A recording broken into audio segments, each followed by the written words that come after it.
नमस्कार साथियों, मैं हूं राहुल और आप देख रहे हैं आपका अपना यूट्यूब चैनल स्टूडेंट साथी। अभी पिछले वाले वीडियो में जो है हम लोगों ने कंप्लीट खान सर का जो नोट्स था उसका हम लोगों ने मास्टर वीडियो देखा था, जिसमें हम लोगों ने प्राक ऐतिहासिक काल और आद ऐतिहासिक काल देखा था। तो उसी का ये सेकंड पार्ट होने वाला है। इसमें जो है हम लोग पिछले वीडियो में हम लोगों ने सिंधु घाटी जो सभ्यता थी उसके प्रमुख स्थलों में हम लोगों ने पढ़ाई की थी।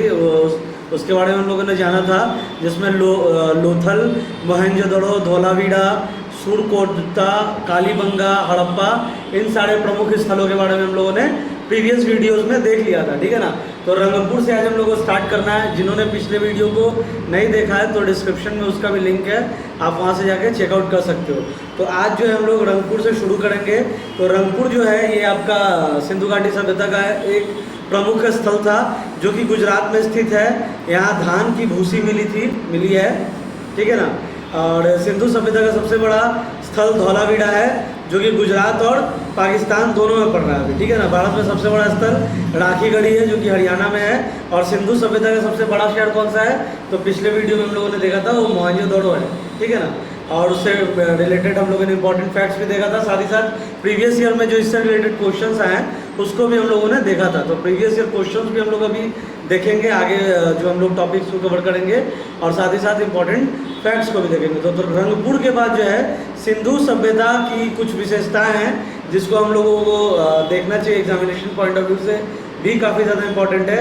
तो पहला जो है वो आप देख सकते हो, सिंधु सभ्यता एक नगरीय यानी कि शहरी सभ्यता थी।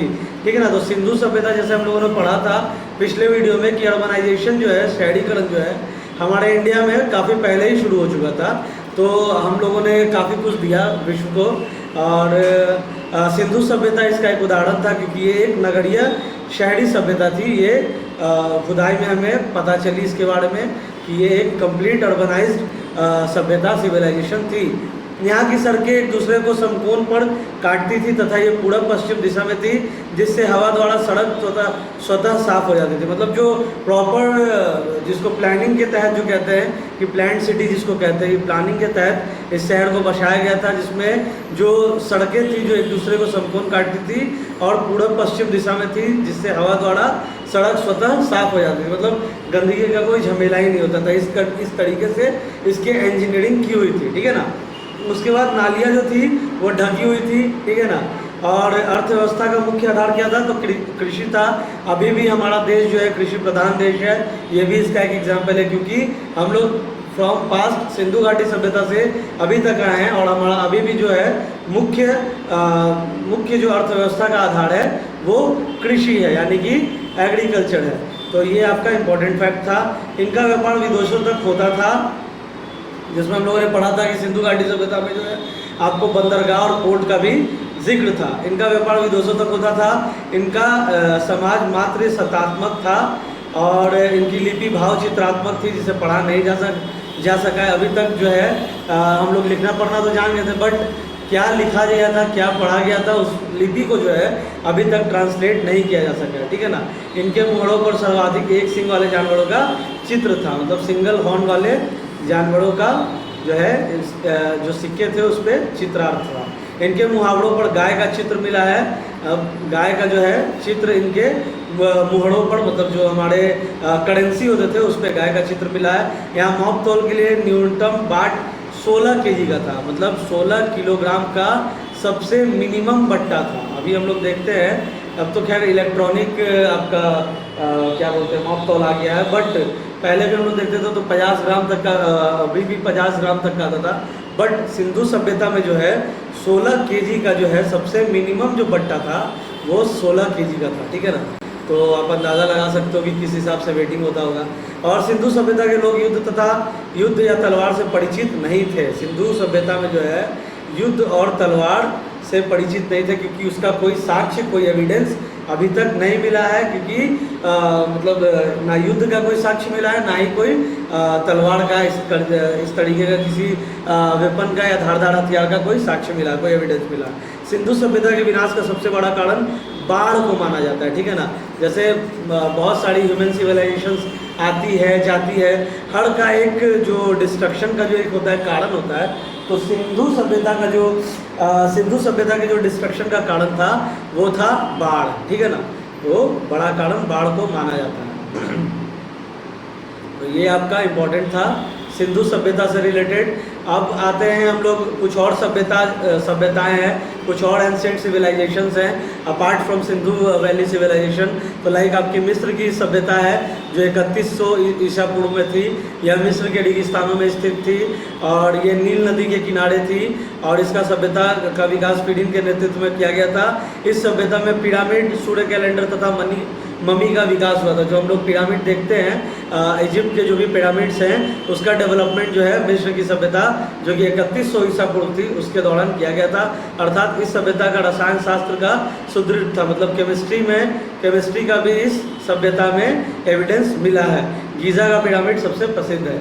ये आपका मिस्र की सभ्यता से इम्पोर्टेंट आपका फैक्ट था। उसके बाद रोम की सभ्यता जो कि 600 ईसा पूर्व है, ये इटली में विकसित थी और आप इसका इम्पोर्टेंट फैक्ट्स यहाँ पे देख सकते हो। और जिन भी साथियों को इसका कंप्लीट पीडीएफ चाहिए तो डिस्क्रिप्शन में हमारे टेलीग्राम चैनल का भी लिंक है साथियों, तो वहाँ पे जो है आपको इसका पूरा कंप्लीट पीडीएफ भी अवेलेबल हो जाएगा, ठीक है ना।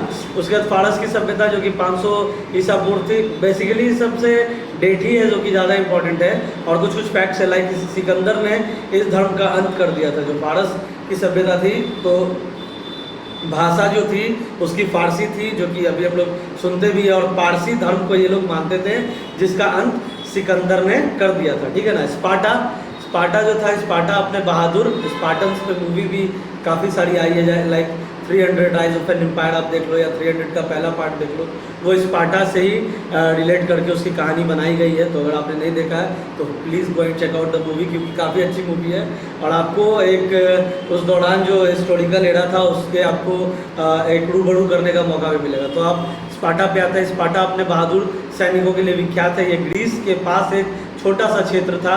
स्पार्टा के मात्र 300 सैनिकों ने लियोनार्डस के नेतृत्व में ग्रीस के 20,000 सैनिकों को मात देती थी। जो मैंने मूवी का आपको नाम बताया था 300, मूवी का नाम ही है 300, इसका सेकंड पार्ट तो जो था उसका नाम था 300 राइज ऑफ एन एम्पायर और ये जो मूवी है इसी पे बेस्ड है। अब यहाँ पे पढ़ सकते हो कि स्पार्टा के 300 सैनिकों ने लियोनाइडस के नेतृत्व में ग्रीस के 20,000 सैनिकों को मात दी थी। तो इस मूवी में भी यही दिखाया गया था 300 में कि कैसे 300 सिपाही जो है वो 20,000 सैनिकों को मात दे देते हैं। ग्रीस की विशाल सेना का नेतृत्व जर्गसीस कर रहा था और जर्गसीस ने धोखे से स्पार्टन्स को हरा दिया था। इसमें इस मूवी में भी आपको दिखाया गया है कि कैसे छल से और बल से जो है स्पार्टन्स को हरा दिया गया था। पीली नदी की सभ्यता क्या थी भैया? तो पीली नदी की सभ्यता थी साथियों ये चीन में जो है 5000 ईसा पूर्व में विकसित थी और हांगो नदी के तट पर इसका विस्तार था। इसकी सभ्यता अपने उपजाऊ भूमि के लिए प्रसिद्ध थी, ठीक है ना। तो ये आपकी चीन की सभ्यता थी, पीली नदी की सभ्यता थी। एक आपकी मेसोपोटामिया की सभ्यता थी जो कि 10,000 ईसा पूर्व थी, ये सबसे भी पहले था। तो इसका विकास इराक के टिग्रिस एवं यूफ्रेटस नदी जिसको दजला फरात नदियों के मध्य में हुआ था। जो इराक का जो टिग्रिस शहर है उसमें इसका और यूफ्रेटस नदी के मध्य में इसका डेवलपमेंट हुआ था। मेसोपोटामिया की सभ्यता का यहाँ की मिट्टी जो है अत्यधिक उपजाऊ थी। यह सभ्यता ग्रामीण थी। इसकी अर्थव्यवस्था का मुख्य आधार कृषि था, मतलब एग्रीकल्चर वाज द जो मेन बेसिक जो अर्थव्यवस्था इकोनॉमिकल कंडीशन को जो सुधारता था, सुदृढ़ करता था, वो क्या था? तो वो कृषि था, एग्रीकल्चर था। इस समय में मंदिरों को जिगुरत कहा जाता था। मेसोपोटामिया की सभ्यता के 4 भाग थे जिसमें आपका सुमेरियन की सभ्यता, ये इंपॉर्टेंट क्वेश्चन था, ये एग्जामिनेशन में काफ़ी बार देखा गया है कि मेसोपोटामिया की सभ्यता से क्वेश्चंस आया ही आया है। तो जैसे मैंने आपको बताया कि PYQ भी हम लोग साथ साथ करते चलेंगे, जो भी इंपॉर्टेंट क्वेश्चंस आया हुआ है एग्जामिनेशन में उसको भी हम लोग देखेंगे। तो सुमेरियन की सभ्यता इसके मुख्य भाग में थे, बेबीलोन की सभ्यता, असीरिया की सभ्यता और कैल्डिया की सभ्यता, ठीक है ना। झूलता हुआ बगीचा बेबीलोन में स्थित है। सिकंदर ने इस सभ्यता का विकास कर दिया था और इसके स्थान पर ग्रीक सभ्यता को थोप दिया था। विश्व की सबसे पहली सभ्यता मेसोपोटामिया की सभ्यता थी, जबकि विश्व की पहली नगरीय सभ्यता कौन सी थी? तो सिंधु सभ्यता थी। तो हम लोगों ने पहले भी पढ़ा था कि अर्बनाइजेशन जो है हम लोगों ने काफ़ी पहले स्टार्ट कर लिया था। तो आप यहाँ पे देख सकते हो कि विश्व की जो सबसे पुरानी सिविलाइजेशन थी, मतलब सिविलाइजेशन की हम लोग ह्यूमन बींग्स या जो मानव सभ्यता थी वो हाईली सिविलाइज्ड हो चुकी थी कि हम लोग घरों में रहते थे, सड़क का निर्माण होता था, उसके बाद प्रॉपर ड्रेनेज सिस्टम थे, और हम लोग व्यापार करते थे, ट्रेड करते थे, इंडस्ट्रियलाइजेशन शुरू हो गया था, अर्बनाइजेशन। तो वो जो थी विश्व की सबसे पहली सभ्यता जो थी वो थी मेसोपोटामिया की सभ्यता। काफ़ी इंपॉर्टेंट क्वेश्चन है ये, क्वेश्चन हमेशा डिस्गाइज करता है कि विश्व की सबसे पहली सभ्यता, तो आपको मेसोपोटामिया की सभ्यता करना है। और अगर क्वेश्चन आता है कि विश्व की पहली नगरीय सभ्यता, तो ये आपकी इंडस वैली यानी कि सिंधु की सभ्यता है, सिंधु वैली सिविलाइजेशन, ठीक है ना। सिंधु घाटी की सभ्यता जो है विश्व की पहली नगरीय सभ्यता है। अगेन सिंधु घाटी सभ्यता है, सिंधु वैली सिविलाइजेशन, सिंधु सभ्यता विश्व की सबसे पहली नगरीय सभ्यता है, मतलब अर्बनाइजेशन यहीं से शुरू हुआ था सबसे पहले। और सबसे पहली जो सभ्यता थी वो मेसोपोटामिया की सभ्यता थी। तो शहरी नगरीय सभ्यता तो सिंधु सभ्यता, और ऐसे अगर खाली क्वेश्चन आता है कि पहली सभ्यता तो मेसोपोटामिया की सभ्यता, ठीक है ना। अब आइए हम लोग ऐतिहासिक काल में चलते हैं। तो इसके बारे में लिखित स्रोत उपलब्ध है, इसे पढ़ा भी जा सकता है, और इसके अंतर्गत वैदिक काल से लेकर अभी तक का समय आता है। जो ऐतिहासिक काल है, हम लोगों ने प्राग ऐतिहासिक काल और आद ऐतिहासिक काल देखा, अब हम लोग ऐतिहासिक काल में आते हैं। तो प्राग ऐतिहासिक काल और ऐतिहासिक काल तब की बात है जब हम लोग को लिखना पढ़ना नहीं आता था, जब मानव जो है आदि मानव कहलाता था। हम लोग जंगलों में गुजर बसर करते थे, भोजन और भोज्य पदार्थों के लिए इधर से उधर हम लोग चलते थे, और शिकार के द्वारा जो है हम लोग अपना पेट भरते थे। तो वो हम लोगों ने देखा प्राक ऐतिहासिक काल और ऐतिहासिक काल में। तो प्राक ऐतिहासिक काल और आद ऐतिहासिक काल में, उसके बाद हम लोगों ने डेवलपमेंट ऑफ सिविलाइजेशन भी देखा, जिसमें हम लोगों ने मेसोपोटामिया की सभ्यता और सिंधु की सभ्यता देखी, जिसमें हम लोगों ने अर्बनाइजेशन इंडस्ट्रियलाइजेशन के बारे में पढ़ा, सिंधु की सभ्यता के इंपॉर्टेंट प्लेसेस के बारे में भी हम लोगों ने पढ़ा, और हम लोगों ने देखा कि कैसे हमारा पूरा भारतवर्ष जो है विश्व को हम लोगों ने क्या क्या दिया, ठीक है ना। तो वो हम लोगों ने सिंधु की सभ्यता में देखा। अब जो है ऐतिहासिक काल आता है, तो ऐतिहासिक काल जो है ये आपके वैदिक काल से लेकर अभी तक का जो समय आता है, इसको हम लोग ऐतिहासिक काल में रखते हैं। मतलब जो मॉडर्न हिस्ट्री जो हुआ, आधुनिक भारत का इतिहास हो या आधुनिक विश्व का इतिहास भी हो, तो वैदिक काल से लेके अभी तक के काल को हम लोग ऐतिहासिक काल के अंदर में कैटेगराइज करते हैं। तो पहला था प्राक ऐतिहासिक, दूसरा था आद ऐतिहासिक, तीसरा है ऐतिहासिक काल, ठीक है ना। तो इससे इसका एक डिफिनीशन क्या हो सकता है अगर क्वेश्चन आए तो वैदिक काल से लेकर, ठीक है ना, वैदिक काल से लेकर अभी तक का समय ऐतिहासिक काल कहलाता है, और इसके स्रोत जो है लिखित उपलब्ध है और इसे पढ़ा भी जा सका है, ठीक है ना। तो ये आपका हो गया। बढ़ते हैं आगे। यहाँ पे आप प्रॉपर हायरार्की देख सकते हो साथियों। तो ऐतिहासिक काल को कैटेगराइज किया गया है 3 भाग में, जिसमें आपका पुरातात्विक, विदेशी यात्रा और साहित्य, ये 3 चीज़ आता है। पुरातात्विक में हम लोगों ने सिक्का को देखेंगे, अभिलेख के बारे में देखेंगे। साहित्य जो लिटरेचर है उसमें हम लोग धार्मिक और रिलीजियस या नॉन रिलीजियस गैर धार्मिक के बारे में देखेंगे। और धार्मिक के अंदर में जो है ब्राह्मण और गैर ब्राह्मण आते हैं। तो ब्राह्मण जो है वो मानते हैं वेद को, ऋग्वेद को, जो हमारे उपन्यास है वेद, ऋग्वेद, वेदांत, पुराण, उपनिषद और महाकाव्य जो वैदिक काल में हम लोग जिसके बारे में जानेंगे। और गैर ब्राह्मण जो है वो जैन और बौद्ध के श्रेणी में आते हैं। तो ये आपका प्रॉपर कैटेगराइजेशन है ऐतिहासिक काल का, जिसमें ऐतिहासिक काल इज डिवाइडेड इनटू 3 कैटेगरीज, जिसमें हम लोग पुरातात्विक, विदेशी यात्रा और लिटरेचर के बारे में देखेंगे। पुरातात्विक में सिक्का एंड अभिलेख, और साहित्य में धार्मिक और गैर धार्मिक, और धार्मिक के अंदर में ब्राह्मण और गैर ब्राह्मण, ब्राह्मण के अंदर में वेद, ऋग्वेद, वेदांत, पुराण, उपनिषद, महाकाव्य, और गैर ब्राह्मण के अंदर में जैन और बौद्ध। तो इसीलिए हम लोग कहते हैं कि जो वैदिक काल जो है वो सबसे पुराना, जो इसमें हम लोग देख भी सकते हैं कि ऐतिहासिक काल में जो है, ऐतिहासिक काल उसी को कहते हैं जिसमें वैदिक काल से लेकर अभी तक का जो समय आता है, और इसमें लिखित स्रोत उपलब्ध हैं जिसे पढ़ा जा सकता है, जिसे वेद भी कहते हैं। जो लिखित स्रोत है वेद भी जिसे कहते हैं। तो सिक्का सबसे पहले आइए पॉइंट्स पे हम लोग आते हैं। तो सिक्के का अध्ययन जो है ये न्यूमेंसमेटिक्स कहलाता है। ये न्यूमेंसमेटिक्स कहलाता है सिक्के का अध्ययन। Study of coins is known as numismatics, ठीक है ना। टेराकोटा का सिक्का मिट्टी का बना था, यह सिंधु सभ्यता में बना था। मौर्य काल के समय आहत या पंचमार्क सिक्के का प्रयोग हुआ। आहत सिक्कों पर लिखावट नहीं होती थी, केवल चित्र बने होते थे। यह पहला धातु का सिक्का था, ठीक है। ये कुछ बेसिक पॉइंट्स है जो हाईलाइट्स है, उसको हम लोग फटाफट देखेंगे। पर्ण चांदी के सिक्के थे जो मौर्य काल में प्रचलित थे। सीसा का सिक्का सातवाहन काल में प्रचलित है।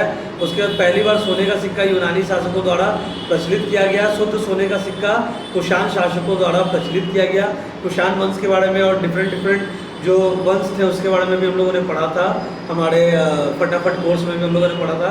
सर्वाधिक मात्रा में सबसे अधिक अशुद्ध सोने का सिक्का गुप्त काल में प्रयोग हुआ। इस समय स्कंदगुप्त शासक थे। स्कंदगुप्त के बारे में हम लोगों ने पढ़ा था अपने प्रीवियस कोर्सेज में। चांदी का सिक्का गुप्त काल में चंद्रगुप्त II विक्रमादित्य के समय प्रचलित हुआ। मयूर शैली का सिक्का गुप्त काल में समुद्रगुप्त के समय प्रयोग में लाया गया। इस सिक्के का प्रचलन गुप्त काल में सर्वाधिक था। कौड़ी का प्रयोग भी गुप्त काल में ही हुआ। तो ये आपका सिक्के से रिलेटेड आपका है, क्योंकि हम लोगों ने देखा है कि पुरातात्विक में जो है सिक्का और अभिलेख, इसी के बारे में हमें चर्चा करनी है, ठीक है ना। उसके बाद आइए अभिलेख के बारे में आते हैं। तो पत्थरों पर खोद कर लिखना अभिलेख कहलाता था, ठीक है ना। जो पत्थरों पर हम लोग नक्काशी देखते हैं या जो भी डिफरेंट लिपि देखते हैं, अभी भी काफ़ी सारे मॉन्यूमेंट्स हैं और काफ़ी सारे पहाड़ और पत्थर हैं जहाँ पे पत्थरों को खोद कर लिखा गया है। तो उस अभिलेख, उसे क्या कहते हैं, तो उसे अभिलेख कहते हैं, ठीक है ना। छोटे पत्थरों पर लिखना शिलालेख कहलाता है और बड़े पत्थरों पर लिखना या नॉर्मली पत्थरों पर लिखना अभिलेख कहलाता है और छोटे पत्थरों पर लिखना शिलालेख कहलाता है। स्तंभ के समान ऊंचे पत्थरों पर लिखना स्तंभ लेख कहलाता है, ठीक है ना। तो स्तंभ के समान ऊंचे पत्थरों पर जो हम लोग लिखते हैं तो उसको स्तंभ लेख कहते हैं। अभिलेखों का अध्ययन एपिग्राफी कहलाता है। ये इंपॉर्टेंट क्वेश्चन है, ये एग्जामिनेशन में आ चुका है। अभिलेखों का अध्ययन क्या कहलाता है? द स्टडी ऑफ अभिलेखों are known as epigraphy and सिक्के का यानी कि the study of coins is known as numismatics, ठीक है ना। ये दोनों इंपॉर्टेंट है, एक आपका एपिग्राफी है और एक आपका न्यूमिस्मेटिक्स है। न्यूमिस्मेटिक्स जो है वो आपका सिक्के का अध्ययन है और एपिग्राफी जो है अभिलेखों का अध्ययन है। प्रमुख अभिलेख कौन कौन से? तो विश्व में अभिलेख लिखने का प्रारंभ ईरान के शासक डेडियस ने किया था और पहला अभिलेख जो है बोगस गोई में मिला जो तुर्की एशिया माइनर में है। हाथी गुफा अभिलेख उड़ीसा, अब इंडिया से रिलेटेड अगर अभिलेख से क्वेश्चन आता है तो एक आपका हाथी गुफा अभिलेख है उड़ीसा में। इसे कालिंग राज खारवेल ने लिखा और इसमें कलिंग युद्ध की चर्चा है। जो कलिंगा वॉर थी, द ग्रेट कलिंगा वॉर, उसकी चर्चा जो है हाथी गुफा अभिलेख में देखने को मिलती है। और युद्ध के समय कलिंग का राजा जो है नंदराज था, जो कि गंग वंश का राजा था। और एहोर अभिलेख जो है यह राजस्थान में है, इसमें हर्षवर्धन की विजय की चर्चा है। उसके बाद जूनागढ़ अभिलेख गुजरात में, जिसमें रुद्रदायन ने सुदर्शन झील की चर्चा की है। उस झील को चंद्रगुप्त मौर्य ने बनवाया था। चंद्रगुप्त मौर्य ने सुदर्शन झील को बनवाया था और जूनागढ़ अभिलेख में इसकी चर्चा है, ठीक है ना। प्रयाग अभिलेख इलाहाबाद, इसीलिए अब इसको प्रयागराज के भी नाम से जाना जाता है। इसमें समुद्रगुप्त ने अपने विजय अभियान की चर्चा की है, ठीक है ना। ये अभिलेखों का जो है इससे रिलेटेड काफ़ी क्वेश्चंस आते हैं, तो एक एक हम लोग देख रहे हैं अभी। प्रयाग अभिलेख, तो इसमें समुद्रगुप्त ने अपने विजय अभियान की चर्चा की थी। भीतरी अभिलेख जो कि आपको गाजीपुर और यूपी में इसके एविडेंसेस मिलते हैं, तो ये आपके स्कंदगुप्त ने हूणों पर आक्रमण की चर्चा की है। इसमें बिहार अभिलेख जो कि बिहार शरीफ में मिलता है, तो बिहार अभिलेख में जो है स्कंदगुप्त ने अश्वमेध यज्ञ की चर्चा की। अश्वमेध यज्ञ क्या होता है सभी को पता है कि इसमें जो है शक्ति प्रदर्शन के लिए जो है पहले राजा महाराजा अपना घोड़ा अश्व छोड़ते थे और उस घोड़े का जो भी रास्ता रोकता था वो उस राजा के साथ युद्ध करता था। मतलब राजा चैलेंज करते थे उसको, जो उनके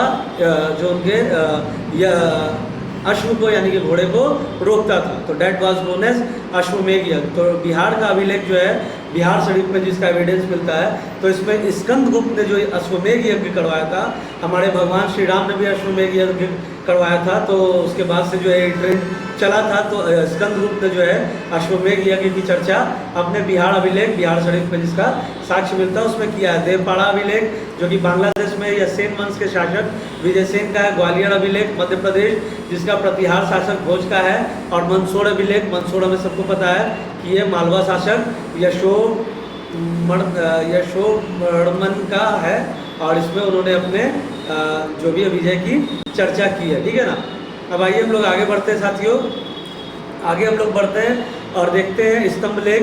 स्तंभ लेख के बारे में हम लोगों ने जाना था कि बड़े बड़े स्तंभ या पिलर्स पे जो लिखने की कला शैली को जो है स्तंभ लेख कहते थे। तो स्तंभ लेख के बारे में आइए हम लोग जानते हैं। स्तंभ के समान ऊंचे होते हैं और मेहडोली स्तंभ लेख दिल्ली चंद्रगुप्त II विक्रमादित्य का है। इस पर आज तक जंग नहीं लगा है। तो सोचो किस हिसाब का इंजीनियरिंग किस हिसाब का डेवलपमेंट पहले के टाइम में होता था कि आज तक उस पर जंग नहीं लगा है। और ये मेहरौली स्तंभलेख दिल्ली में इसका साक्ष्य मिलता है।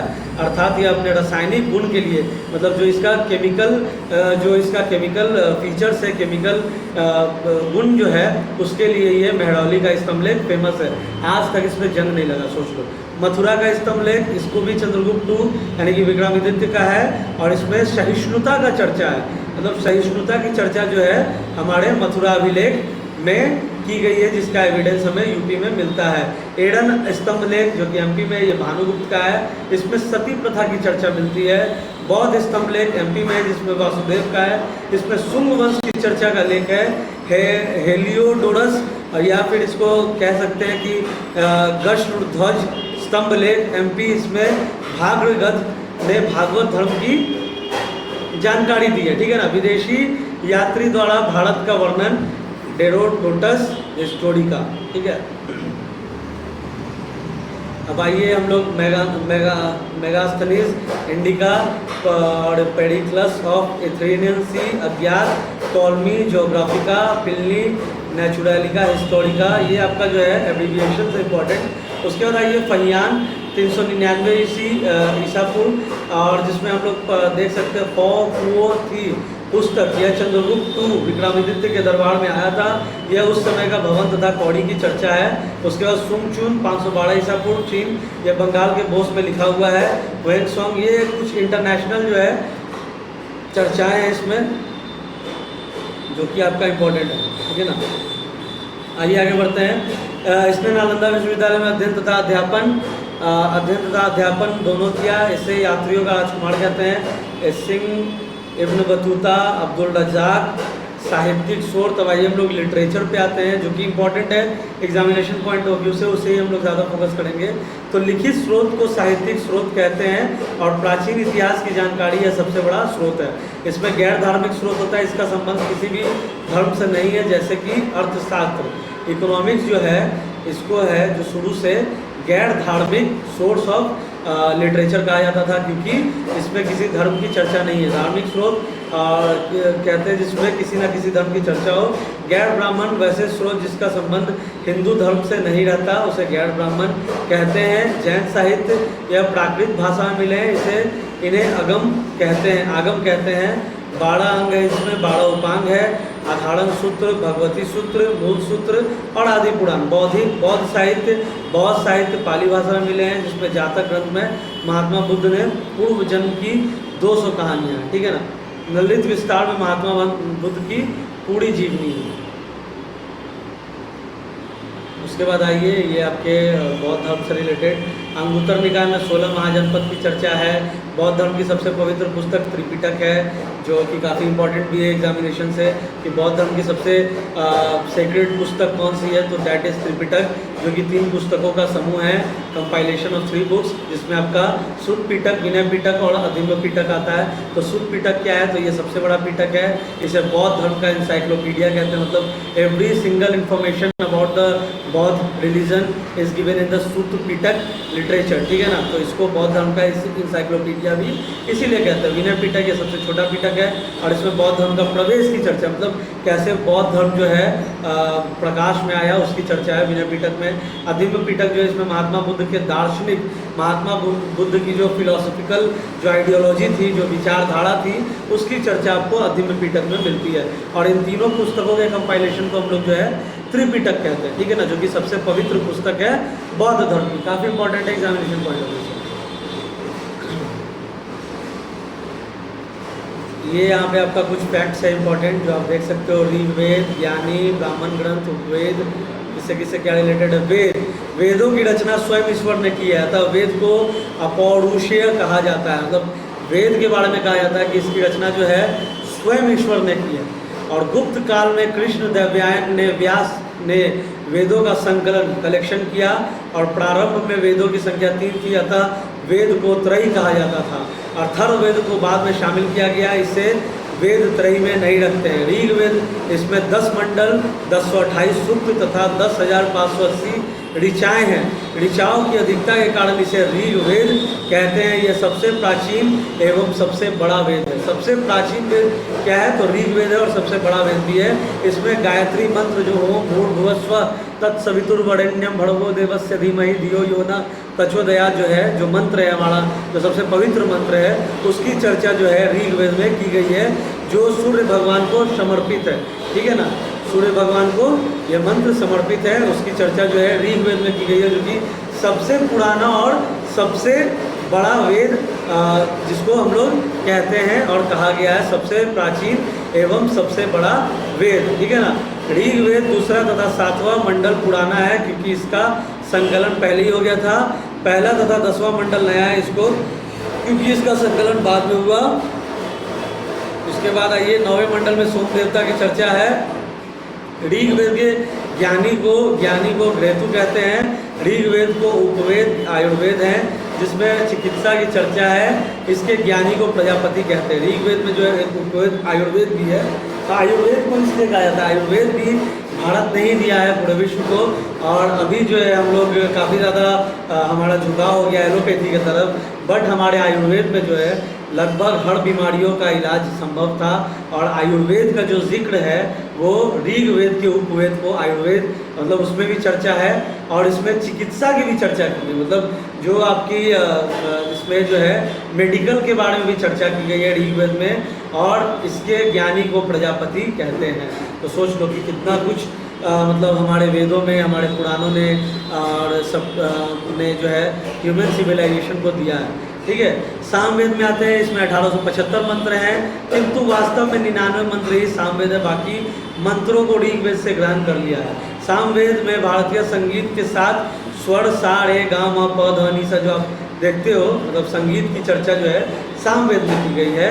ये संगीत यज्ञ के समय गाए जाते हैं। सामवेद ज्ञानी को उद्गाता कहते हैं। ठीक है, जैसा हम लोगों ने यहाँ पे पढ़ा था कि आयुर्वेद चिकित्सा जो प्रणाली थी उसके ज्ञानी को प्रजापति कहते हैं, उसी तरीके से सामवेद ज्ञानी को उद्गाता कहते हैं। और सामवेद का उपवेद जो है वो है गंधर्व वेद। ऋग्वेद का उपवेद कौन सा था? ऋग्वेद सबसे पुरानी और सबसे बड़ी वेद, सबसे मोस्ट एंशियंट एंड द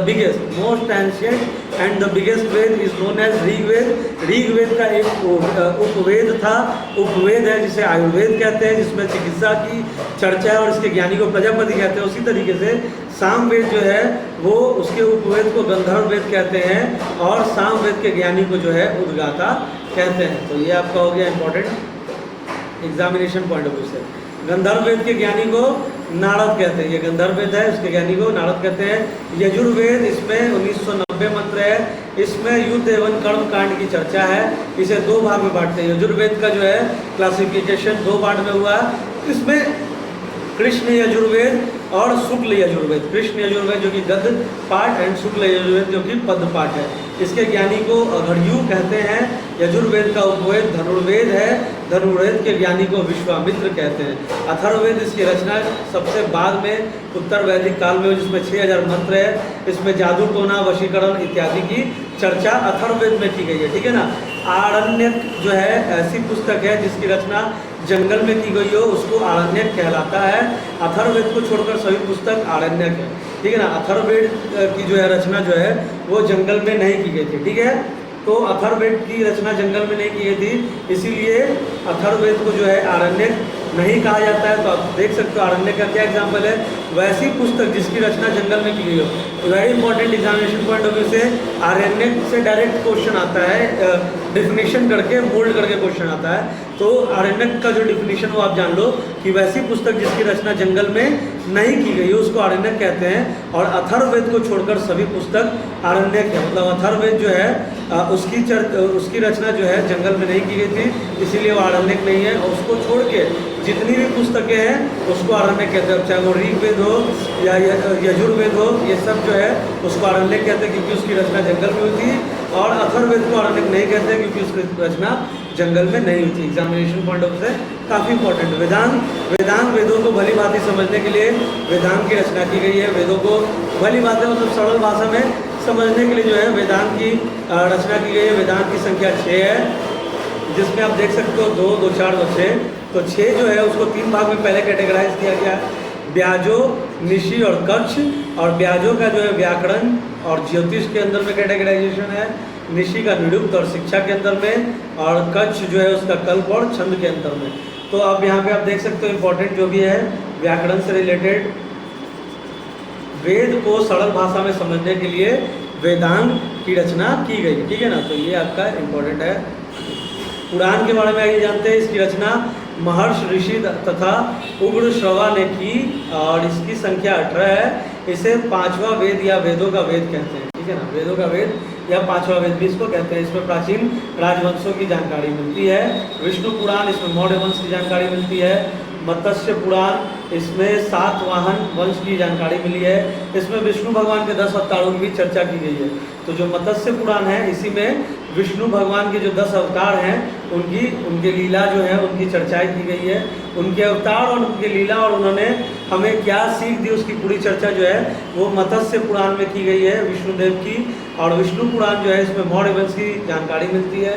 और वायु पुराण जो है इसमें गुप्त वंश की जानकारी मिलती है।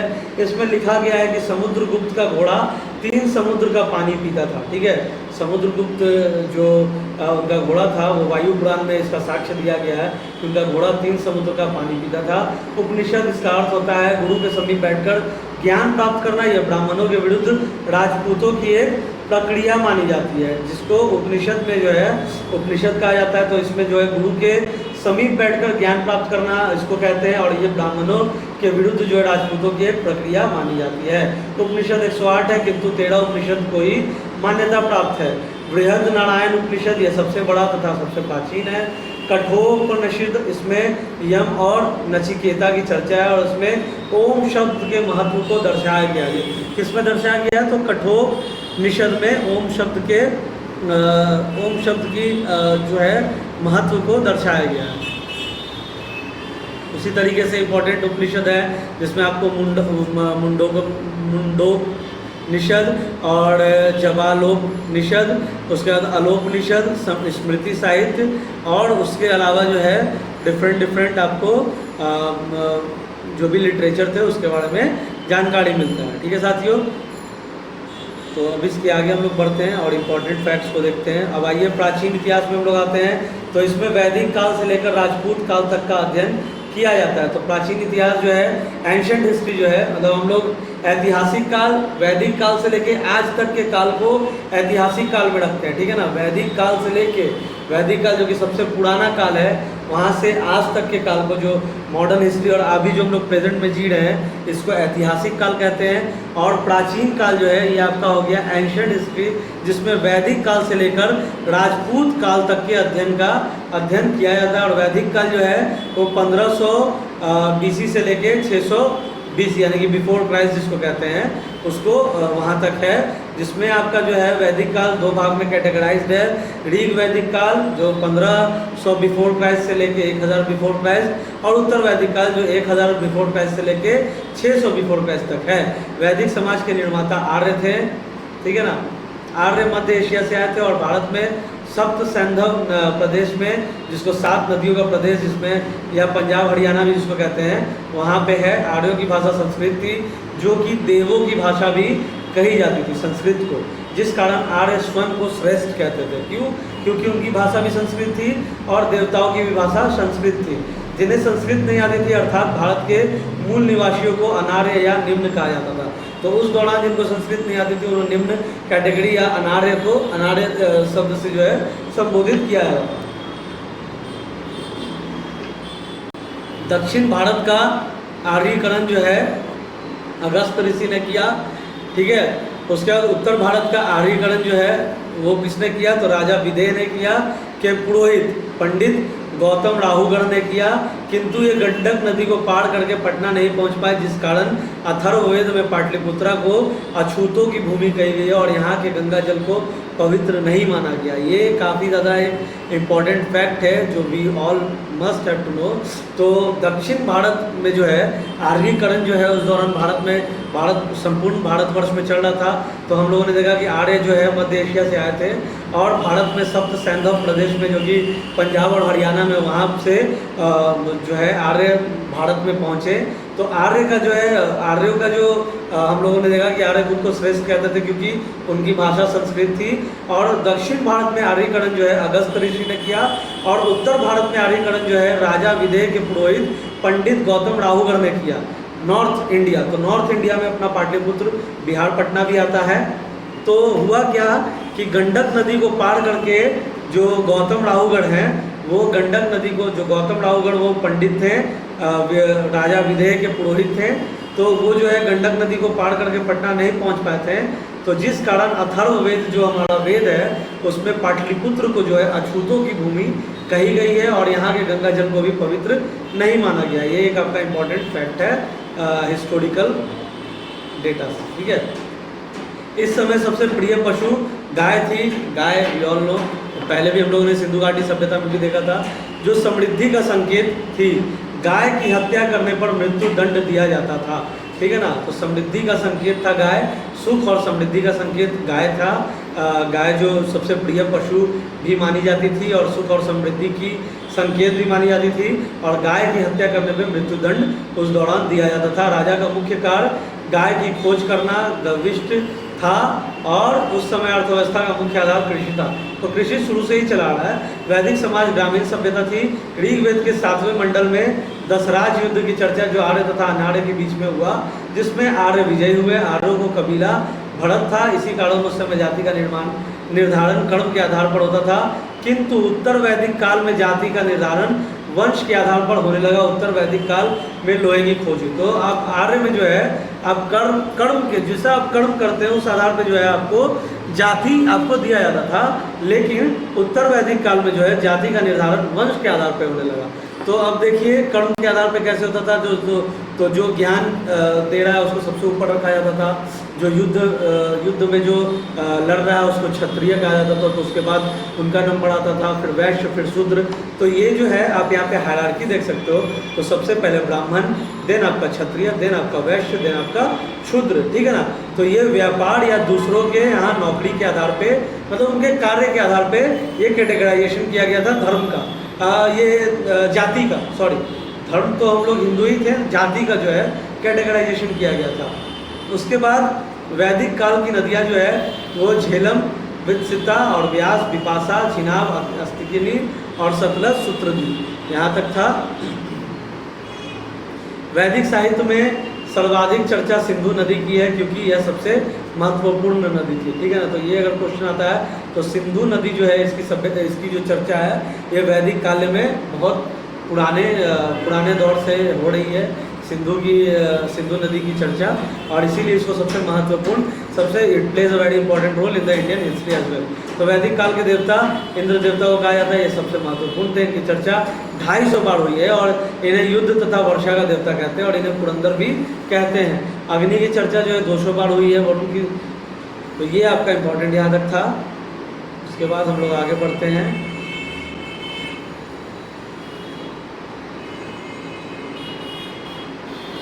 आपको इसका पूरा इंटायर नोट्स जो है, ये पूरा PDF जो है हमारे टेलीग्राम चैनल पे भी अवेलेबल है। महाजनपद काल सिंधु सभ्यता के बाद दूसरी नगरीय सभ्यता थी। भारत में कुल 16 महाजनपद हुए, जिसकी चर्चा बौद्ध ग्रंथ अगुंतर निकाय में है। और 16 महाजनपद में सबसे समृद्ध तथा सबसे शक्तिशाली महाजनपद मगध महाजनपद था। ये क्वेश्चन काफ़ी बार पूछा गया डिफरेंट एग्जामिनेशन में कि सबसे शक्तिशाली महाजनपद कौन सा और सबसे समृद्ध महाजनपद कौन सा था, तो मगध महाजनपद था। ये भी बिहार दरोगा मेंस में भी ये क्वेश्चन आया था कि अभी जो हालिया बिहार दरोगा मेंस का एग्जाम गया है उसमें भी आया था कि सबसे समृद्ध और सबसे शक्तिशाली महाजनपद कौन सा था। तो सबसे शक्तिशाली महाजनपद जो है मगध महाजनपद था। तो इसका कारण भी मैं आपको बता देता हूँ। तो इसके बाद जो है जो आगे चलकर इन जनपदों पर अधिकार कर लिया, तो मगध महाजनपद है उसने आगे चल के जो है बाकी 16 महाजनपदों पे अधिकार कर लिया था, ठीक है ना। तो मगध महाजनपद को सबसे समृद्ध और शक्तिशाली क्यों कहते थे, क्योंकि वहाँ पे अनलिमिटेड नंबर ऑफ रिसोर्सेज थी, और वो जो था चारों तरफ से बॉर्डर्ड था। मतलब वहाँ पे अगर आपको आक्रमण भी करना है तो वो पहाड़ों से घिरा हुआ था, तो आप वो नहीं कर सकते हो। उसके बाद वहाँ पे जलप्रपात और झरना और काफ़ी सारे रिसोर्सेज मौजूद थे, जो कि मगध महाजनपद को और भी ज़्यादा इकोनॉमिकली समृद्ध करता था एंड उसको स्ट्रॉन्ग भी करता था। तो इसलिए मगध महाजनपद सबसे शक्तिशाली महाजनपद था। तो मैंने आपको शुरू में ही बताया था सेशन शुरू होने से पहले कि हम लोग इंपॉर्टेंट PYQ भी करेंगे, मतलब प्रीवियस ईयर क्वेश्चंस भी करेंगे, तो उसको भी हम लोग देखते हुए चलते हैं। इस समय घड़ा मनका का मृद भांड 4 प्रकार के होते थे, जिसमें धूसर मृद भांड, लाल मृद भांड, काला मृद भांड और मिश्रित मृद भांड। और उसके बाद जो है वैदिक काल में टैक्स को बाली कहते थे, जबकि देवताओं को खुश करने के लिए पशु बलि दी जाती थी। तो जो टैक्सेशन जो होता था, कर जिसको कहते हैं, उसको वैदिक काल में जो है बाली कहते थे, जबकि देवताओं को खुश करने के लिए पशु बलि दी जाती थी। तो ठीक है, तो टैक्स को बाली कहते थे। उसके बाद इम्पॉर्टेंट जो है अश्वमेघ यज्ञ से जो हम लोगों ने पढ़ा था, इस समय जो है वैदिक काल में जो है, वैदिक काल के दौरान जो है साथियों, वैदिक काल के दौरान जो है 3 प्रकार के यज्ञ का प्रचलन था, जिसमें सबसे पहला था अश्वमेघ यज्ञ, दूसरा था वाजपेय यज्ञ और तीसरा था राजस्व यज्ञ। अभी तीनों को हम लोग एक बार थोड़ोली देख लेते हैं। तो इसमें घोड़ा को यज्ञ करके छोड़ दिया जाता था, जो मैंने आपको बताया, और जहाँ तक घोड़ा जाता था वहाँ तक का क्षेत्र राजा ले लेता था।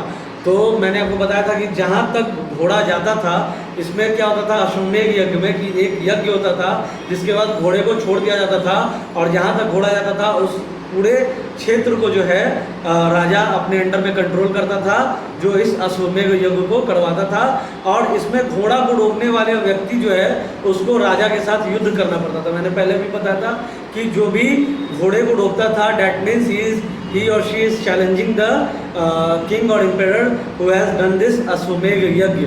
तो जो इस घोड़े को रोकता था उसको राजा से युद्ध करना पड़ता था। उसके बाद आइए वाजपेय यज्ञ के बारे में हम लोग जानते हैं। तो ये राजा के शक्ति प्रदर्शन के लिए होता था, इसमें रथों की रेस लगाई जाती थी, ठीक है ना। इसमें वाजपेय यज्ञ में बेसिकली जो है रथों की रेस लगाई जाती थी और ये शक्ति प्रदर्शन के लिए होता था। उसके बाद आइए राजस्व यज्ञ, इसमें राज्याभिषेक के समय इस यज्ञ को किया जाता था। मतलब जो नए राजा को जब राजगद्दी सौंपी जाती थी, तो जब राज्याभिषेक होता था तो इस समय जो है राजस्व यज्ञ को करवाया जाता था। उत्तर वैदिक काल में जब अति रंजीत खेती से लोहे की खोज हुई थी, तो उत्तर वैदिक काल की अर्थव्यवस्था पशुपालन के स्थान पर कृषि पर आधारित हो गई थी, ठीक है ना। तो वैदिक काल में शिष्ट दर्शन दिए गए थे, जिसमें आपका सांख्य दर्शन कपिल, व्याय दर्शन गौतम और योग दर्शन पतंजलि के द्वारा, वैशेषिक दर्शन कणाद के द्वारा और उत्तर मीमांसा वादरायण के द्वारा, ठीक है।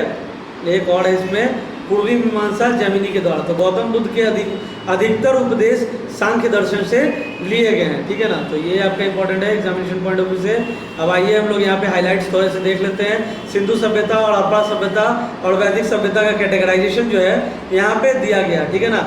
सिंधु सभ्यता, हड़प्पा सभ्यता और वैदिक सभ्यता का डिफरेंशिएशन और कैटेगराइजेशन यहाँ पे दिया गया है। तो ये भी काफ़ी ज़्यादा इंपॉर्टेंट है, हम लोग देखते हैं। तो सिंधु सभ्यता जो थी वो नगरीय थी, अर्बनाइजेशन हो चुका था और मात्र शतात्मक थी। मतलब माँ को जो है उस टाइम पे माँ के नाम से जो है उनके बच्चों को जाना जाता था, और माँ के नाम से जो है उनके बच्चों के और आने वाले जो हायरार्की थे उसको जाना जाता था, ठीक है ना। तो पहला डिफरेंस तो ये हो गया कि अर्बनाइज था सिंधु सभ्यता, नगरीकरण हो चुकी थी, मात्र शतात्मक थी। वैदिक सभ्यता जो आई वो ग्रामीण थी, मतलब रूरल थी, और वृद्ध शतात्मक थी, मतलब यहाँ पे पिता के नाम पे जो है हायरार्की चलाया जाता था, ठीक है। उसके बाद प्रमुख पशु जो है सिंधु हड़प्पा सभ्यता के दौरान वो बैल थी, और वैदिक सभ्यता के दौरान प्रमुख पशु जो है गाय थी, जो कि हम लोगों ने पढ़ा कि गाय को पूज्य माना गया है और उसको सुख और समृद्धि का संकेत भी माना गया है, और गौ हत्या को जो है सबसे बड़ा पाप माना गया था, जिसमें मृत्यु दंड भी दिया जाता था। और हड़प्पा में इसलिए क्योंकि हड़प्पा में भी हम लोगों ने देखा था कि मेन जो था जो जिसको कहते हैं कि मेन सोर्स ऑफ इनकम या अर्थव्यवस्था का जो मेन आधार था, मुख्य आधार था, उसको कृषि कहते थे। तो कृषि में जो है हम लोगों ने देखा कि कृषि में जो है बैल का काफ़ी ज़्यादा यूज़ होता है हल जोतने के लिए, तो उस समय बैल था। उसके बाद नियोजन जो थी हड़प्पा सिविलाइजेशन में आ चुकी थी, सिंधु सिविलाइजेशन में, और इसमें जो है सामाजिक नियोजन चलता था। युद्ध से परिचित सिंधु और हड़प्पा सभ्यता में जो है Sindhu valley civilisation which is the, हम लोगों ने क्या पढ़ा था कि मेसोपोटामिया की सभ्यता सबसे पुरानी सभ्यता थी, और सिंधु की सभ्यता जो थी वो सबसे पुरानी नगरीय सभ्यता थी। तो उस समय जो है लोग युद्ध से परिचित नहीं थे सिंधु सभ्यता में, लेकिन वैदिक सभ्यता में गाय के लिए युद्ध तक हो जाता था, ठीक है ना। कांसे की खोज की गई थी सिंधु हड़प्पा सभ्यता में, और वैदिक सभ्यता में लोहे की खोज की गई थी, और उसके बाद कृषि और व्यापार जो है हम लोगों ने देखा था कि इंडस्ट्रियलाइजेशन ताम्रपाषाण काल के बाद जो है, ताम्रपाषाण काल के दौरान जो है इंडस्ट्रियलाइजेशन शुरू हो गया था। और सिंधु सिविलाइजेशन में भी हम लोगों ने देखा कि हम लोग जो है ट्रेड वगैरह भी करने लगे थे। तो कृषि मतलब कि जो एग्रीकल्चर और व्यापार जो है, ट्रेड जो है उस दौरान था, और शिव तथा मातृ देवी की पूजा होती थी, मतलब भगवान महादेव और मातृ देवी की पूजा होती थी सिंधु सभ्यता के दौरान। और यही चीज़ जो है वैदिक सभ्यता में कॉमन थी कि उस दौरान में कृषि और पशुपालन, हड़प्पा सिविलाइजेशन में देखा गया था सिंधु सिविलाइजेशन में कि कृषि और व्यापार, मतलब उस टाइम लोग ट्रेड एंड बिजनेस भी कर रहे थे, बट वैदिक सभ्यता में कृषि और पशुपालन, जानवरों का लालन पालन करते थे, और साथ ही साथ कृषि भी करते थे, और इंद्र को महत्वपूर्ण देवता माना गया था, ठीक है ना। इंद्र को वर्षा का भी देवता कहा जाता था, और इंद्र को सबसे महत्वपूर्ण दर्जा दिया जाता था और वैदिक सभ्यता में, ठीक है ना। और वही सिंधु और हड़प्पा सभ्यता में जो है शिव और मातृ देवी का पूजा होती थी। आइए और इम्पोर्टेंट फैक्ट्स को देखते हैं एग्जामिनेशन पॉइंट ऑफ व्यू से जो कि रिलेटेड हो। भारत के प्रमुख धर्म कौन कौन से हैं? तो 6वीं शताब्दी में भारत में कुल 72 संप्रदायों का विकास हुआ, जिसमें जैन धर्म, बौद्ध धर्म, आजीवक संप्रदाय, लिंगायत, कापालिक, शैव धर्म और वैष्णव धर्म प्रमुख है। तो ये जो है जैन धर्म और बौद्ध धर्म जो है ये आपका जो है हम लोगों ने देखा था कि जैन धर्म और बौद्ध धर्म जो है वो प्रीवियसली हम लोगों ने देखा था कि जैन धर्म और बौद्ध धर्म जो है गैर ब्राह्मण धर्म में माना जाता था। जैन धर्म और बौद्ध धर्म गैर ब्राह्मण धर्म में माना जाता था। और आजीवक संप्रदाय, लिंगायत, कापालिक, शैव धर्म और वैष्णव धर्म जो कि हिंदू धर्म में भी हिंदू धर्म के कैटेगराइजेशंस हैं। लिंगायत जो कि आप सुनते होंगे कर्नाटक साइड, जो कि भगवान शिव को मानते हैं। शैव धर्म और वैष्णव धर्म के बारे में हम लोग जानते हैं। तो ये आपका हिंदू धर्म का कैटेगराइजेशन है, हिंदू रिलीजन का कैटेगराइजेशन है। तो ये ब्राह्मण के द्वारा जो है इसका किया गया है। बट गैर ब्राह्मण में जो है 6वीं शताब्दी में भारत में कुल 72 संप्रदायों का विकास हुआ। तो गैर ब्राह्मण धर्म कौन कौन से थे उस दौरान? तो जैन धर्म और बौद्ध धर्म गैर ब्राह्मण धर्म थे। और ब्राह्मण धर्म के अंतर्गत कौन कौन से आते थे? ब्राह्मण धर्म के अंतर्गत जो है आजीवक संप्रदाय, लिंगायत, कापालिक, शैव धर्म और वैष्णव धर्म प्रमुख हैं। ठीक है। तो जैन धर्म, इस धर्म के संस्थापक ऋषभ देव थे। जैन धर्म के प्रवर्तक को तीर्थंकर कहा जाता है। ऋग्वेद पहले तीर्थंकर थे। तीर्थंकर का अर्थ होता है दुख के पड़े संसार रूप सागर को पार करने वाला। मतलब काफ़ी ज़्यादा फिलोसॉफिकल आइडियोलॉजी थी, काफ़ी ज़्यादा दार्शनिक आइडियोलॉजी थी। जैन धर्म की बात की जाए या फिर बौद्ध धर्म की बात की जाए तो जैन धर्म के 23वें तीर्थंकर कौन थे? तो पार्श्वनाथ थे। यह अभी आपका बिहार दरोगा मेंस में भी ये क्वेश्चन आया है कि जैन धर्म के 23वें तीर्थंकर कौन थे। थोड़ा सा मॉल्ड एंड ट्विस्टेड क्वेश्चन था जो अभी बिहार दरोगा 2022 मेंस में आया था। तो ये पार्श्वनाथ उसका आंसर होता। इन्हें झारखंड के समेत शिखर पर ज्ञान की प्राप्ति हुई, जिस कारण समेत शिखर का नाम पारसनाथ की चोटी हो गया। झारखंड में एक लोकेलिटी, एक स्टेशन भी है जिसको पारसनाथ के नाम से जानते हैं और वो जैन धर्म के 23वें तीर्थंकर के नाम से उसे जाना जाता है। ठीक है ना। तो यहाँ पे आप देख सकते हो ज्ञान प्राप्ति के बाद इन्होंने चतुरानयन धर्म दिया जो कि निम्नलिखित है। झूठ ना बोलना, धन संग्रह न करना, चोरी ना करना, हिंसा ना करना। ये हम लोगों ने बीपीएससी फटाफट कोर्स में भी देखा था जैन धर्म के बारे में जब हम लोग पढ़ रहे थे। तो जैन धर्म के 24वें तीर्थंकर एवं अंतिम तीर्थंकर जो है महावीर स्वामी है। और 23वें तीर्थंकर पार्श्वनाथ और 24वें तीर्थंकर और अंतिम तीर्थंकर important for the examination point of view Mahavir Swami. ठीक है ना। इन्हें जैन धर्म का वास्तविक संस्थापक कहते हैं। इनके पिता सिद्धार्थ हैं। ये सारा इंपॉर्टेंट फैक्ट जो है हम लोगों ने ऑलरेडी बीपीएससी फटाफट कोर्स में देख रखा है जैन धर्म के बारे में। उसके बाद आइए बढ़ते हैं आगे। इन्होंने पहला उपदेश राजगीर में दिया था और जबकि अंतिम उपदेश पावापुरी में दिया। ज्ञान प्राप्ति के बाद इन्होंने पंचायन धर्म दिया जो कि निम्नलिखित है। झूठ नहीं बोलना, ये जो हम लोगों ने देखा था ये था। महावीर स्वामी ने त्रिरत्न दिए जो कि है सम्यक ज्ञान, सम्यक विश्वास और सम्यक आचरण। महावीर स्वामी ने ईश्वर के अस्तित्व को नहीं माना, जिस कारण वे मूर्ति पूजा और कर्मकांड का विरोध किए।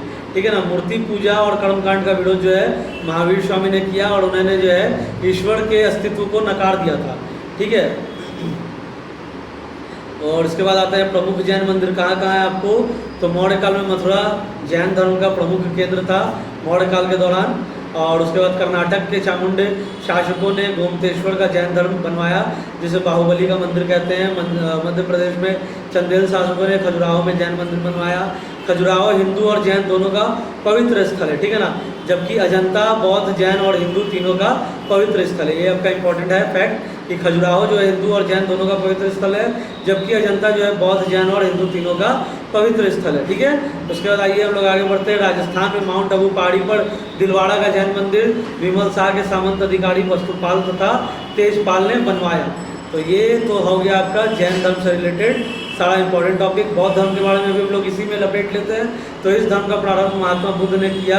इसके बचपन का नाम सिद्धार्थ था, पिताजी सुदांश और माताजी महामाया, मौसी प्रजापति गौतमी जिन्होंने बुद्ध को पाला था, क्योंकि जन्म के एक सप्ताह के बाद ही जो है महामाया जो बौद्ध जो इनकी माँ थी उनकी मृत्यु हो गई थी, जिसके कारण उनकी मौसी गौतमी ने ही उनको पाला। घोड़ा कंथक, सारथी चांद चन्ना, यशोधरा वाइफ का नाम, बेटा का नाम राहुल। जन्म स्थान नेपाल के लुम्बिनी में। कुल शाक्य कुल 563 ईसा पूर्व और मृत्यु 483 ईसा पूर्व। ईसा पूर्व में हम लोगों ने देखा कि डेट जो है पीछे चलता है, तो आप देख सकते हो इनकी जो इनका जो जन्म हुआ था 563 ईसा पूर्व में हुआ और 483 ईसा पूर्व में इनकी मृत्यु हुई। तो ईसा पूर्व में जो है डेट और कैलेंडर जो है पीछे चलता था। ठीक है, तो ये तो हो गई बौद्ध धर्म की बातें। जैन धर्म को भी हम लोगों ने देख लिया। भाई हम लोग आगे देख लेते हैं।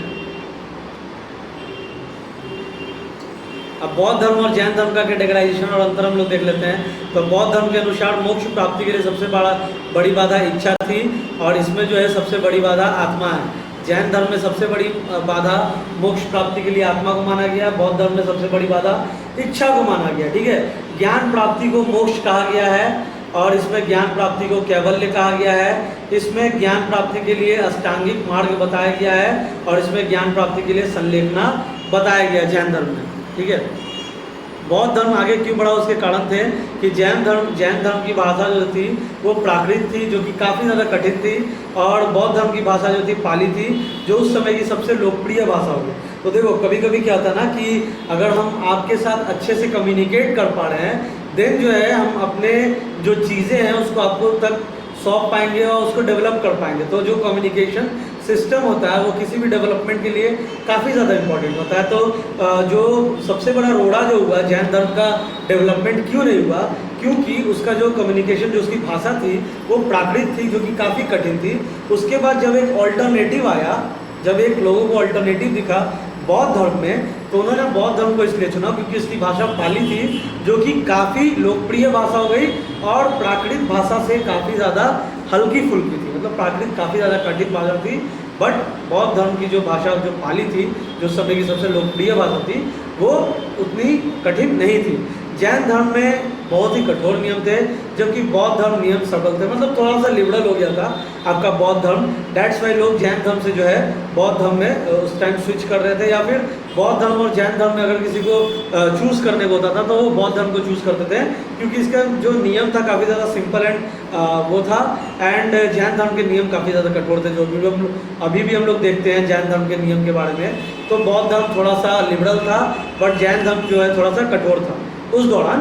ठीक है ना, ऐसे दोनों धर्मों की अपनी विशेषता है। ठीक है, बट यहाँ पे बात हो रही है कि बौद्ध धर्म आगे क्यों बढ़ा, तो उसके बारे में हम लोग चर्चा कर रहे हैं। अब आइए, जैन धर्म में महिलाओं को सम्मान नहीं दिया गया, जबकि बौद्ध धर्म में महिला को बराबरी का अधिकार दिया गया। ठीक है, जैन धर्म में ब्रह्मचार्य तथा अहिंसा पर बहुत अधिक ध्यान दे दिया, जबकि बौद्ध धर्म में इस ओर कोई ध्यान नहीं दिया। मतलब जैन धर्म में जो है, अगर आप जैन धर्म आते हो, मतलब जैन धर्म में क्या था कि ब्रह्मचार्य और अहिंसा, मतलब नॉन वायलेंस पे बहुत ज़्यादा ध्यान दिया। मतलब वो बहुत ज़्यादा सहिष्णु होते थे जैन धर्म अभी भी जो जैनी लोग हैं काफ़ी ज़्यादा सहिष्णु होते हैं और उनका जो है नॉन वायलेंस में ही भरोसा होता है और ब्रह्मचार्य पे बहुत ज़्यादा ध्यान दे दिया गया था जैन धर्म में, लेकिन बौद्ध धर्म में इस ओर कोई ध्यान नहीं दिया गया था, इसीलिए जो है बौद्ध धर्म उस समय फला फूला। जैन धर्म में निर्वस्त्र रहने का प्रावधान था जो असभ्य प्रतीत होता था, जबकि बौद्ध धर्म में निर्वस्त्र रहने का प्रावधान नहीं था। ये एक इम्पॉर्टेंट, मतलब इन सारे जो हम लोगों ने डिफरेंशिएट देखा उसमें सबसे इम्पोर्टेंट ये था कि जैन धर्म में जो है निर्वस्त्र रहने का प्रावधान था जो कि एक असभ्यता का भी प्रतीक था, जबकि बौद्ध धर्म में निर्वस्त्र रहने का कोई भी प्रावधान नहीं था। इसलिए जो है ये इम्पोर्टेंट है, इसको आप स्किप नहीं कर सकते हो कि बौद्ध धर्म और जैन धर्म में जो है बौद्ध धर्म क्यों फला फूला, बौद्ध धर्म के फलने फूलने का क्या मेन कारण था। तो पहला था तो लैंग्वेज था, लैंग्वेज जो कि कम्युनिकेशन का एक माध्यम होता है, कम्युनिकेट कर सकते हैं लोग उसके द्वारा। तो जैन धर्म का जो लैंग्वेज था वो प्राकृत था जो कि टफ था, बौद्ध धर्म का लैंग्वेज जो था पाली था जो कि ईजी था। बौद्ध धर्म जैन धर्म जो था काफ़ी ज़्यादा नॉन वायलेंस और काफ़ी ज़्यादा ब्रह्मचार्य पे फोकस करता रह गया, बट बौद्ध धर्म में ये सब नहीं था। जैन धर्म में जो है आपका वस्त्र नहीं पहनना होता था जो कि एक लोग अलग नज़रिए से उसको देखते थे, जबकि आपका बौद्ध धर्म में ये चीज़ नहीं था। जैन धर्म में केवल 2 ही संगीतियाँ हुई और वो भी 900 वर्ष के अंतराल पर। देख लो कितना बड़ा, मतलब ये आपका ये गैप हुआ, कितना बड़ा लंबा गैप हुआ, जबकि बौद्ध धर्म में 4 संगीतियाँ हुई, ठीक है, वो भी 100 वर्ष के अंतराल पर, ठीक है। ये हो गया। जैन धर्म के बड़े बड़े राजाओं का समर्थन नहीं मिल सका। जैन धर्म को मानने वाला प्रमुख राजा चंद्रगुप्त मौर्य तथा खारवेल थे, ठीक है ना, जैन धर्म को मानने वाले, जबकि बौद्ध धर्म को बड़े बड़े राजाओं का संरक्षण मिला।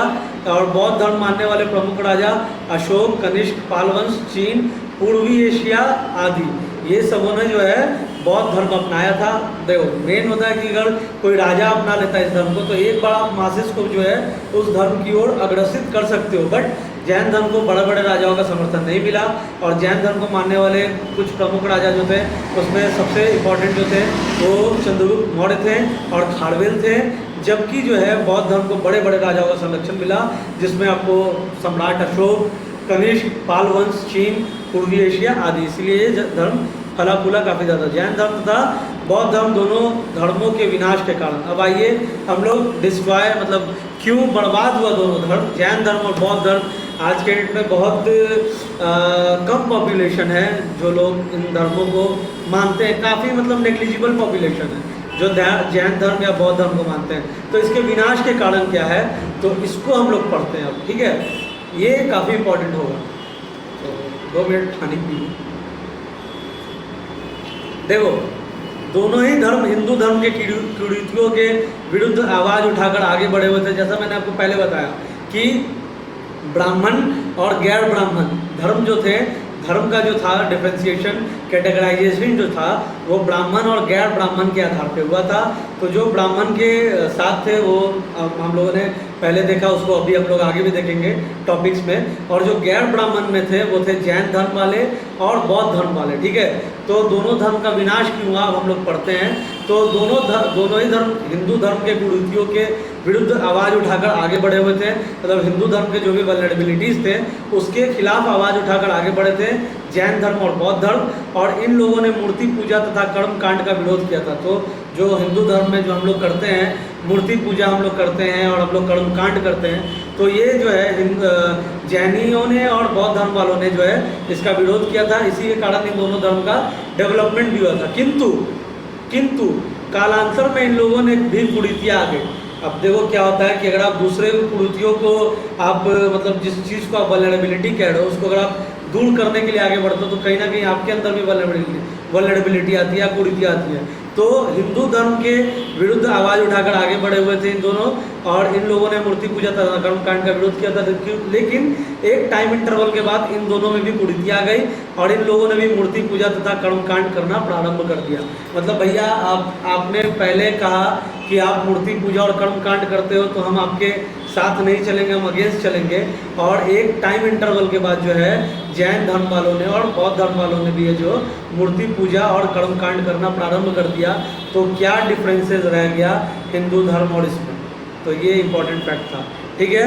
उसके बाद आते हैं दोनों धर्मों ने हिंदू धर्म के वर्ण जाति प्रथा तथा विरोध किया, किंतु कालांतर में इनमें भी जाति व्यवस्था आ गई। तो हिंदू धर्म में जो जाति व्यवस्था थी उसके बारे में इन दोनों ने चर्चा की। तो बाद में जो है इसमें भी जाति वाली कुरीति आ गई। बौद्ध तथा जैन मठों के मठाधीश धार्मिक बिंदुओं पर कम ध्यान देने लगे तथा भोग विलास में लग गए। जैन तथा बौद्ध धर्म की कमजोर स्थिति का फायदा उठाकर जो है शंकराचार्य ने हिंदू लोगों को जागरूक किया और साथ ही साथ गुप्त काल के राजाओं ने हिंदू धर्म में अनेक त्योहार इत्यादि जोड़कर हिंदुओं को एकत्रित किया। तो हिंदू धर्म जो है हिंदू धर्म के अगेंस्ट जो बौद्ध धर्म और जैन धर्म खड़ा हुआ था, तो उसका जो है उस टाइम क्या हुआ कि उसके जो प्रमुख राजा महाराजा थे वो भोग विलास में लग गए, जिसके बाद जो है बौद्ध धर्म को कमजोर स्थिति का फायदा उठाकर शंकराचार्य ने जो है हिंदू लोगों को जागरूक किया और उसी के बाद जो है फेस्टिवल्स जो हम लोग पर्व त्यौहार मनाते हैं उसको हम लोगों ने मनाना शुरू किया और उसके बाद जो है हिंदू एकत्रित होने लगे और हुए, ठीक है ना। तो ये आपका मेजर ड्रॉबैक हुआ इन दोनों धर्मों के विघटन का, जो जैन धर्म और बौद्ध धर्म थे। तो आज का सेशन यहीं तक रहेगा साथियों। आगे वाले सेशन में हम लोग और भी आगे के कंटेंट के बारे में देखेंगे। तो अगर आपको ये कंटेंट पसंद आया है तो आप please do like share and subscribe our YouTube channel student साथी and all the very best for upcoming examination. Thank you.